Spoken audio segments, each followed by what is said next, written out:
విశాఖ సాయి మృతి కేసులో చిక్కుముడి వీడుతోంది. కెమెరా కోసమే సాయిని హత్య చేసినట్లు పోలీసులు ప్రాథమికంగా నిర్ధారించారు. నిందితులు కూడా ఫోటోగ్రాఫర్స్ కావటంతో అనుమానాలు నిజమయ్యాయి. అయితే సాయి హత్యకు షణ్ముఖ్ అతని స్నేహితుడు సహకరించినట్లు పోలీసులు గుర్తించారు. ప్రస్తుతం నిందితుల్ని పోలీసులు అదుపులోకి తీసుకున్నారు. మరోవైపు షణ్ముఖ్ తండ్రిని కూడా పోలీసులు అదుపులోకి తీసుకున్నారు.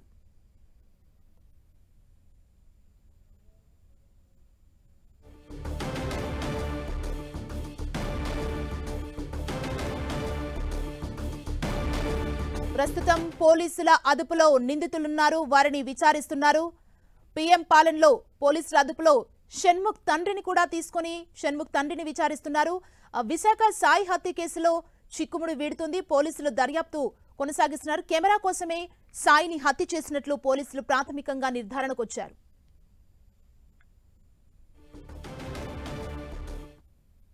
ఇదే అంశానికి సంబంధించి మరింత సమాచారం మా ప్రతినిధి సతీష్ అందిస్తారు. సతీష్, సుమా, ప్రస్తుతానికైతే మాత్రం విశాఖ సాయి హత్య సంబంధించి అయితే ఇటు అంబేద్కర్ కోనసీమ జిల్లా రావులపాలెం పరిసర ప్రాంతంలో ఆలమూరు మండలం మూలస్థానం పరిసర ప్రాంతంలో అయితే జరిగింది. ఇప్పుడు ప్రస్తుతానికైతే అంటే హత్య చేసిన తర్వాత ఆ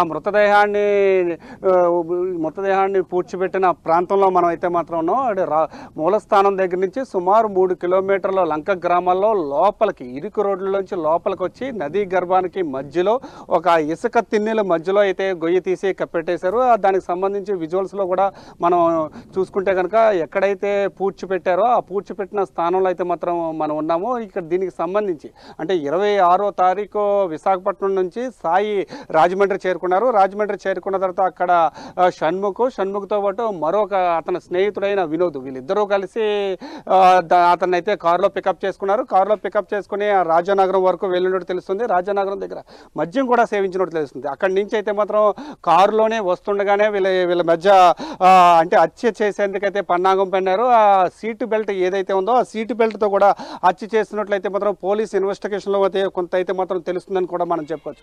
అయితే దానికి సంబంధించి ప్రస్తుతం మనం చూసుకుంటే కనుక మనం అంటే ఈ పరిసర ప్రాంతం అంటే ఆ సీటు బెల్ట్తో కారులోనే చంపిన తర్వాత సుమారుగా 2 గంటల సమయంలో ఈ ప్రాంతానికి అయితే రావడం జరిగింది. ఈ ప్రాంతానికి వచ్చి ఒక గొయ్యి తీసి ఆ గోతులో కూడా 26వ తారీఖు 2 గంటల సమయంలో పూడ్చిపెట్టినట్లయితే మాత్రం పోలీస్ ఇన్వెస్టిగేషన్లో కూడా తెలుస్తుంది. దీనికి సంబంధించి పూర్తిగా అంటే ఈ ఎక్విప్మెంట్ కోసమే ఈ హత్య చేసినట్లయితే మాత్రం ఒక ప్రాథమిక విచారణ అయితే మాత్రం అందుతుందని కూడా మనం చెప్పుకోవచ్చు. అయితే ఈ ఎక్విప్మెంట్ పూర్తిగా కూడా అంటే సాయి దగ్గర నుంచి తీసుకున్న తర్వాత షణ్ముఖ ఇంట్లో కూడా దాచినట్టు తెలుస్తుంది. అయితే సాయి వీళ్ళ ప్రవర్తనని ముందుగానే గమనించి కొంతవరకు అయితే మాత్రం మనం చూసుకుంటే కనుక పూర్తి స్థాయిలో అంటే ఆ కారు ఫోటో కావచ్చు, లేకపోతే ఒక నా నెంబర్ కనుక పని చేయకపోతే కనుక మరో నెంబర్గా షణ్ముఖ్ నెంబర్ కూడా తన సిస్టర్ అయిన మహేశ్వరికి అయితే మాత్రం ఒక వాట్సాప్ అయితే చేశారు. ఆ వాట్సాప్ చేయడం ద్వారా కారు నెంబర్ కానీ లేకపోతే ఆ ఫోన్ నెంబర్ కానీ ఈ 2 నెంబర్ల ఆధారంగా అయితే మాత్రం ప్రస్తుతానికైతే దానికి పోలీస్ ఇన్వెస్టిగేషన్లో అత్యంత కీలకంగా కూడా మారాయని చెప్పుకోవచ్చు. ఆ పోలీస్ ఇన్వెస్టిగేషన్లో మారడంతో ఆ నెంబర్ ఆధారంగా కారు ఓనర్ దగ్గరికి వెళ్ళడం, కారు ఓనర్ దగ్గరికి వెళ్ళిన తర్వాత అంటే ఈ సాయి ఫోన్ నెంబర్ కానీ లేకపోతే షణ్ముఖ్ ఫోన్ నెంబర్ కానీ 2 ఫోన్ నెంబర్లు కూడా ఈ రావులపాలెం మూలస్థానం పరిసర ప్రాంతంలోకి వచ్చిన తర్వాత స్విచ్ ఆఫ్ అయిన పరిస్థితిని అయితే మాత్రం పోలీసులు అయితే మాత్రం గుర్తించారు. అయితే ఒక్కసారి అంటే ఆలమూరుకు సంబంధించి ఎస్ఐ శ్రీనివాస్ నాయక్ అయితే ఉన్నారు. ఒకసారి మాట్లాడే అవకాశం అయితే మాట్లాడేందుకైతే మాత్రం కొంతవరకు అంటే వాళ్ళ ఇన్వెస్టిగేషన్లో కొన్ని విషయాలు అయితే మాత్రం చెప్పలేనందువలన మాట్లాడేందుకు నిరాకరించిన పరిస్థితి కూడా ఇక్కడ నెలకొందని చెప్పుకోవచ్చు.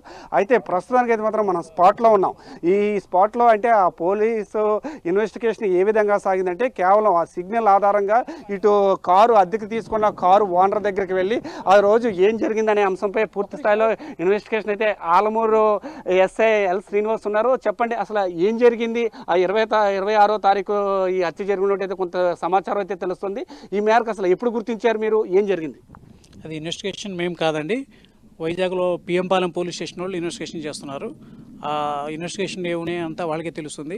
బట్ ఇక్కడ లోకల్గా కావాల్సిన సహాయ సహకారాలు ఆ బాధితులకి ఎక్కడ ఇబ్బంది లేకుండా తొందరగా ఎటువంటి ఇబ్బంది అంటే ఈ రావులపాలెం పరిసర ప్రాంతంలోనే హత్య జరిగినట్టు మీరు ఏ సమయంలో గుర్తించారు? అంటే 29వ తారీఖున ఫిర్యాదు అందింది. ఫిర్యాదు అందిన తర్వాత ఎప్పుడు మీకు ఈ ప్రాంతంలోనే హత్య జరిగినట్టు గుర్తించారు? దాని తర్వాత మీరు ఏం చేశారు? ఆ లోకల్ పోలీసులు వాళ్ళ ఇన్వెస్టిగేషన్ సీడీఆర్ ఆధారంగానో సంథింగ్ వాళ్ళ ఇన్వెస్టిగేషన్ ప్రకారంగా వాళ్ళు ఐడెంటిఫై చేయడం జరిగింది. చేసిన తర్వాత లోకల్గా మాకు ఇన్ఫార్మ్ చేసి కొంచెం సాయం చేయమంటే మేము మా పై అధికారుల యొక్క ఆదేశాల మేరకు వాళ్ళకి కావాల్సిన సహాయ సహకారాలను అందిస్తున్నాము.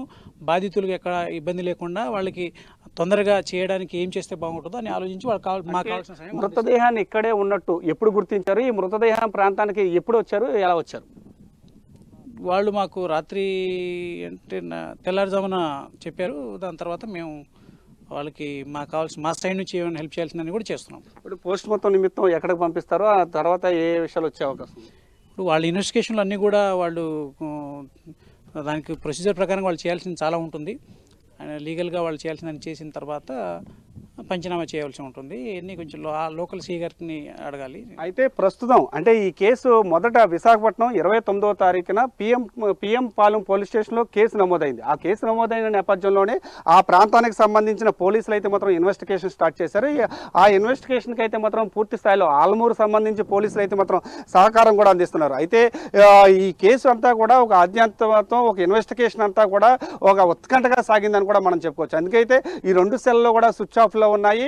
ఇంటి దగ్గరికి వెళ్తే ఈ సాయికి సంబంధించిన ఎక్విప్మెంట్ అంతా కూడా ఉంది. ఈ ఎక్విప్మెంట్ అంతటిని కూడా పోలీసులు స్వాధీనం చేసుకుని అసలు ఈ షణ్ముఖ్ సంబంధించి ఫోన్ నెంబర్ని అయితే మాత్రం ట్రేస్ అవుట్ చేయడం మొదలుపెట్టారు. ఆ ట్రేస్ అవుట్లో భాగంగా మరో ఫోన్ నెంబర్ ఉన్నట్లయితే మాత్రం తెలిసిందే. ఆ ఫోన్ నెంబర్ ఆధారంగా ఒక కంచర్పాలెంకి సంబంధించిన ఒక యువతతో కూడా షణ్ముఖ్ చాటింగ్ చేసిన సమాచారం తెలుసుకుని ఆ యువతను కూడా పోలీస్ స్టేషన్ తీసుకురావడం జరిగింది. ఆ యువతి ద్వారా మళ్ళీ తిరిగి షణ్ముఖ్కి చాటింగ్ చేయడం ద్వారా అన్నవరం పరిసర ప్రాంతంలో అయితే మాత్రం షణ్ముఖ్ని అతని స్నేహితుడు వినోద్ని కూడా పట్టుకున్నట్టు అయితే మాత్రం ప్రాథమిక సమాచారం అయితే మాత్రం తెలుస్తుంది. దీనికి సంబంధించి పూర్తి స్థాయిలో మనం చూసుకుంటే కనుక మరి కాసేపట్లో అంటే మరి ఒక 2 గంటల్లో పిఎం పాలెంకి సంబంధించిన పోలీసులు కూడా ఈ ప్రాంతానికి చేరుకుంటారు. ఈ ప్రాంతానికి చేరుకున్న తర్వాత ఈ సాయి మృతదేహాన్ని కూడా వెలికి తీసి బయటికి తీసిన తర్వాత పోస్ట్ మార్టానికి అయితే మాత్రం పంపిస్తారు. అసలు ఏ కారణం చేత ఈ హత్య జరుగుతుందనే అంశాలు అయితే మాత్రం ఇప్పటి వరకు కూడా ప్రాథమిక విచారణలో అయితే మాత్రం ఈ ఎక్విప్మెంట్ ఏదైతే ఉందో ఆ ఎక్విప్మెంట్కి సంబంధించి ఆశతో చేశారని చెప్పి ఒక నిర్ధారణకు అయితే మాత్రం ప్రాథమిక నిర్ధారణకు అయితే వచ్చారు. అయితే మరొక అంశం, అసలు ఇంకేమైనా అంశాలు ఉన్నాయా? హత్య ఎలా జరిగింది, ఏ సమయంలో జరిగింది, ఏ విధంగా హత్య చేశారనే అంశం అయితే మాత్రం పోస్ట్ మార్టం అనంతరం కూడా తెలిసే అవకాశం అయితే మాత్రం ఉందని కూడా మనం చెప్పుకోవచ్చు.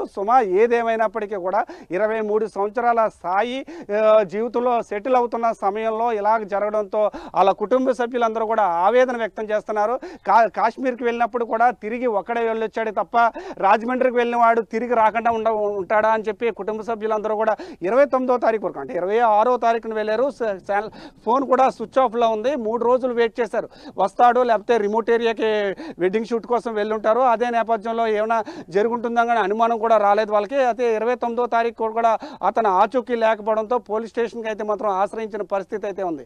అయితే వాళ్ళ ఆవేదన అయితే మాత్రం వ్యక్తం చేస్తున్నారు. కేవలం సాయి తన అంటే తెలియని వ్యక్తులతో నేను వెడ్డింగ్ షూట్కి వెళ్తున్నాను, ముందస్తు జాగ్రత్తగా అని చెప్పి ఒక కారు ఫోటోతో పాటు ఆ నెంబర్ కూడా పంపించడంతో ఇన్వెస్టిగేషన్కి ఎంతగానో హెల్ప్ అయిందని కూడా చెప్పుకోవచ్చు. ఏదేమైనప్పటికీ కూడా అంటే కేవలం 23 సంవత్సరాల వయసు అంటే ఒక ప్రాణం ఎందుకు పోయిందంటే కేవలం చూసుకుంటే కనుక 12 లక్షల నుంచి 15 లక్షల రూపాయలు ఉన్న ఫోటో కెమెరా ఎక్విప్మెంట్ కోసం ఆశతో ఆ ప్రాణాన్ని అయితే నిండు ప్రాణాన్ని కూడా తీసిన పరిస్థితి అయితే ఉంది. ఏదేమైనప్పటికీ కూడా మరి కాసేపట్లో ఈ ప్రాంతానికి ఇటు విశాఖ పోలీసులు కావచ్చు లేకపోతే అంబేద్కర్ కోనసీమ జిల్లాకు సంబంధించిన పోలీసులు కూడా ఇక్కడ చేరుకుంటారు. అనంతరం అంటే మృతదేహాన్ని బయటికి తీసేందుకైతే మాత్రం కొన్ని ఫార్మాలిటీస్ కూడా ఉన్నాయి. ఆ ఫార్మాలిటీస్ అనంతరం మృతదేహాన్ని బయటికి తీసి పోస్ట్ మార్టానికి అయితే పంపిస్తారు. దానికి సంబంధించి పూర్తి స్థాయిలో విచారణ కూడా చేస్తామని చెప్పి పోలీసులు అయితే మాత్రం శ్రీనివాస్ నాయక్ కూడా చెప్పడం జరిగింది. అయితే ప్రస్తుతం మనం చూసుకుంటే కనుక దీనికి సంబంధించి నిందితులను కూడా పోలీసులు అదుపులో ఉన్నట్లయితే మాత్రం